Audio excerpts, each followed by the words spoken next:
नमस्कार। आकाशवाणी जयपुर अजमेर से प्रस्तुत हैं प्रादेशिक समाचार।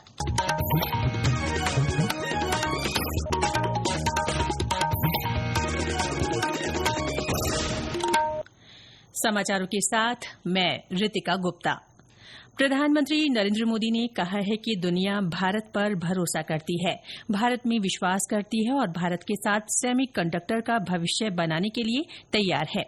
आज नई दिल्ली के यशोभूमि में सेमी कंडक्टर इंडिया 2025 का उद्घाटन करते हुए श्री मोदी ने कहा कि वह दिन दूर नहीं जब भारत की सबसे छोटी चिप दुनिया में सबसे बड़ा बदलाव लाएगी।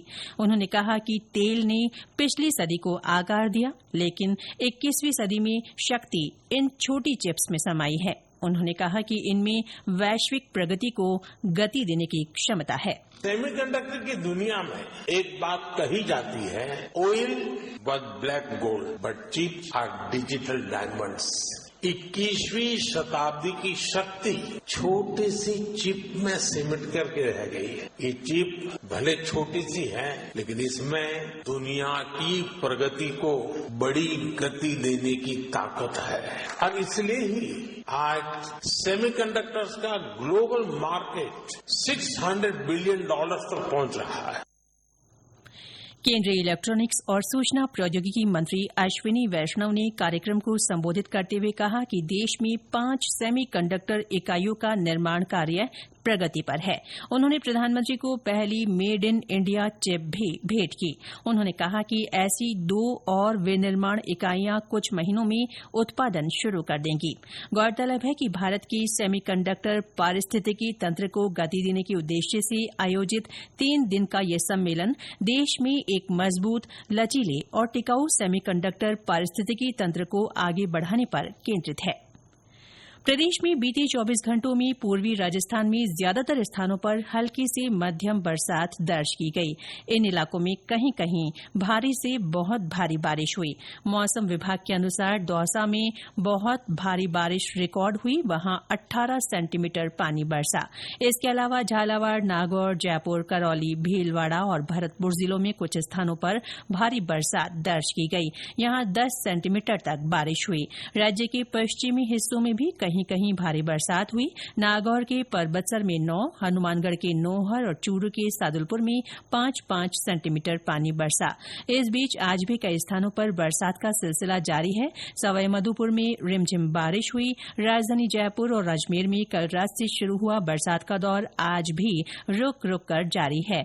मौसम विभाग ने आज जयपुर, दौसा, करौली, धौलपुर, टोंक, भरतपुर, सीकर, अलवर, नागौर, बारां, बीकानेर, जैसलमेर, सवाईमाधोपुर, कोटा, झालावाड़, बूंदी, चूरू, अजमेर और जोधपुर जिले तथा आसपास के क्षेत्रों के लिए हल्की से मध्यम बारिश की संभावना जताई है। विभाग के अनुसार प्रदेश के दक्षिण पूर्वी भागों में कल से भारी बारिश की गतिविधियों में बढ़ोतरी हो सकती है। इस दौरान कोटा, उदयपुर, अजमेर और भरतपुर संभाग में कहीं कहीं भारी से बहुत भारी बारिश के आसार हैं। प्रदेश में इस बार अच्छी बरसात से कई नदियों में पानी की आवक हुई है। इन्हीं में से एक अजमेर की रूपा नदी है। इस नदी में लगभग 50 साल बाद पानी आया है। इससे पूरे इलाके में खुशी की लहर है। केंद्रीय कृषि राज्य मंत्री भागीरथ चौधरी ने कल मानपुरा गांव में ग्रामीणों के साथ नदी की पूजा अर्चना की। इस अवसर पर केंद्रीय मंत्री ने कहा कि 50 साल बाद नदी को भरा हुआ देखना आनंद और आस्था का विषय है। इससे जल संरक्षण और प्रकृति के साथ संतुलन के महत्व का संदेश मिलता है। गौरतलब है कि ये नदी मानपुरा, सलेमाबाद और रूपनगढ़ होते हुए सांभर झील में मिल जाती है। प्रदेश के सरकारी और अनुदानित छात्रावासों और आवासीय विद्यालयों में प्रवेश के लिए आवेदन की आखिरी तारीख 15 सितंबर तक बढ़ा दी गई है। सामाजिक न्याय और अधिकारिता विभाग के निदेशक आशीष मोदी ने बताया कि ऑनलाइन आवेदन के जरिए वर्ष 2025-2026 के लिए स्कूल और कॉलेज स्तर पर स्वीकृत नए छात्रावासों में भी प्रवेश मिल सकेगा। प्रदेश भर में आज रामदेव जयंती और तेजा दशमी का पर्व श्रद्धा और उल्लास के साथ मनाया जा रहा है। जगह जगह जातरू तेजाजी और बाबा रामदेव के दर्शन कर ज्योत ले रहे हैं। घरों में विभिन्न पकवानों का भोग लगाया जा रहा है। जैसलमेर के रामदेवरा में बाबा रामदेव के दर्शन के लिए बड़ी संख्या में श्रद्धालु पहुंच रहे हैं। उधर नागौर में तेजाजी की जन्मस्थली खरनाल में विभिन्न धार्मिक आयोजन हो रहे हैं। इसके साथ ही प्रादेशिक समाचार बुलेटिन समाप्त हुआ। हमारा अगला बुलेटिन शाम 6:30 बजे प्रसारित होगा। नमस्कार।